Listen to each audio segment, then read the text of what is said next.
Morning, folks. It's actually afternoon. So I think today we're finally going to get to plant corn again. This is the first time in 10 days. Cheers.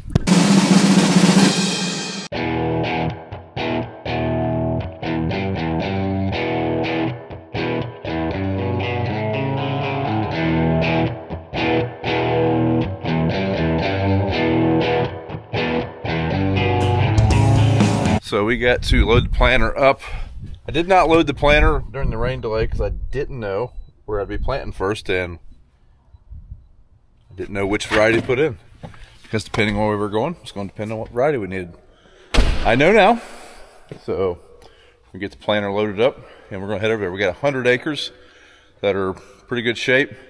Time we get it done, we'll see what time it is. Definitely tomorrow we'll have more that'll go. And then we got a chance of rain again after that, so hopefully we make a big dent in corn. Like down to the last 100 acres, big dent before this next rain. Finally.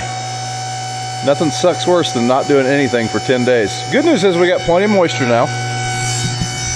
And everything we had planted is out of the ground. So I think we have just a shade over 400 acres left. 100 of it's in the field I'm heading to right now. And after that, we're just kind of patch hopping a little bit everywhere. But I think we can make a pretty good dent in it. Wonder what the odds of me forgetting that's in there. Got a little warm.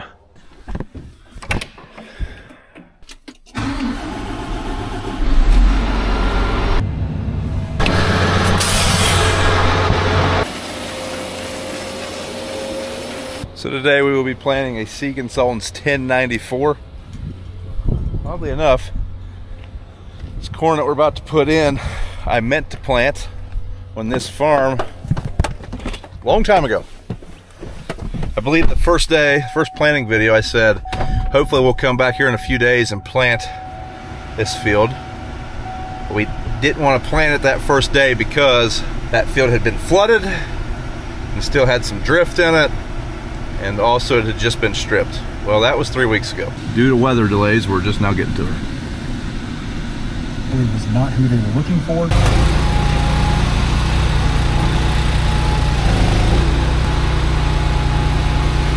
Just a bit inside.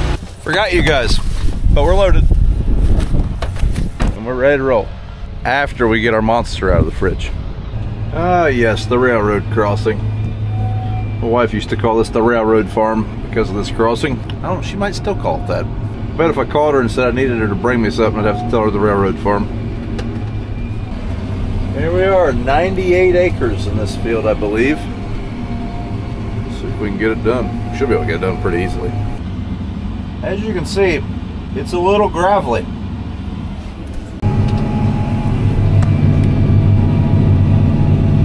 I guess we ought to move that.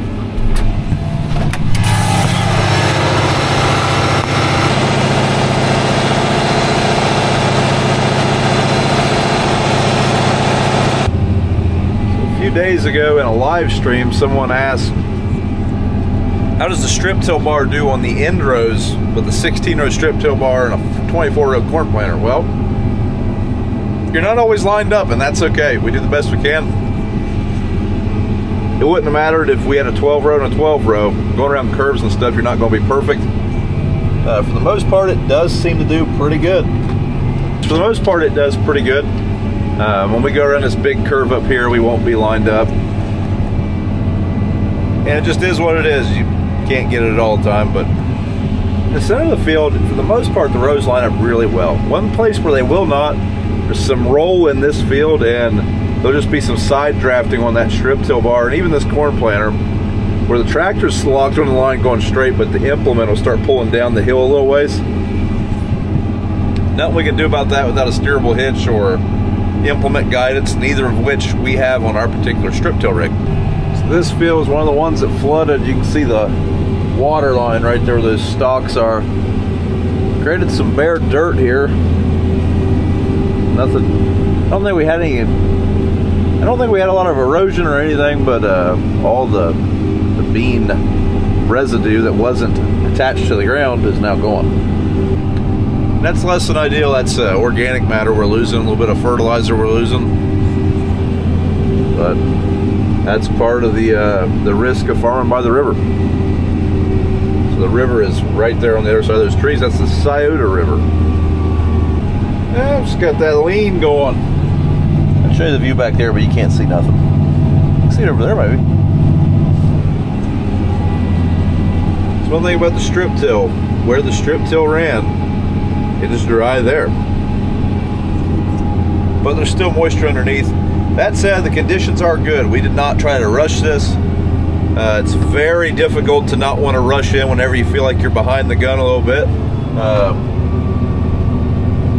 Corn-wise, we're okay on timing. I just really want to get this corn done so we can knock the beans out and focus on fertilizer and whatnot, but we did not want to rush into planting. Wanted to wait till the conditions were perfect, and well, they're pretty good right now. Not wet, not too dry, good shape. It's also very easy to talk yourself into trying to plant a little early whenever you have more rain in the forecast. We basically have tomorrow, and then we have a chance of rain the next 3 days after that. Anybody else have a field that you just get terrible GPS problems in? Every year this field, something happens from a GPS standpoint. Like right now, we're almost overlapping. A minute ago, we were 30 inches, probably perfect. It just seems like it just will not hold. I've tried it on WAS, I've tried it on RTK, which is what we're running on right now. Tried different correction versions of RTK. Doesn't matter. There's an ancient Indian curse on this one. Yeah, that one's done. So we got about 20 acres of seed left in this planter. We're gonna go plant that out, and then we're gonna have to switch a variety because that was all the seed of this variety we had. Well, that's a problem. I don't think I can move that one by hand. We're gonna need a loader. Since I only have about 20 acres of seed left, I believe I will go around this, and then first thing in the morning or tonight after I run out, I will clean that up. I was going to quit a little early since it's Mother's Day, but maybe we ought to stay and clean that out. Well, we have ran out of seeds, so I reckon I'm going to take this back over to the shop, park it, and then in the morning we will finish this field up. Happy Mother's Day to all the mothers out there. Rarely ever do I have one of these with me, but I think Dad or BJ, somebody threw this in here during harvest. You just gotta watch with these remotes. I have seen it happen with this door. A car parked too close, or in my case, a rock sore, while someone, also known as my brother, was pulling in, not looking at the door, hitting the remote. As it turns out, you cannot yell loud enough for them to hear you over a tractor engine. Who would have thought? And Dad just mopped the floor.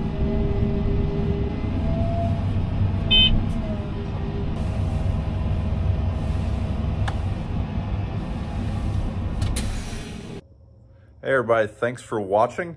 If you enjoyed the video, do me a favor and hit that thumbs up, subscribe to the channel if you haven't, drop us a comment, and also tune in tomorrow as we continue plowing through these this backlog of planting footage we got. Thanks for watching.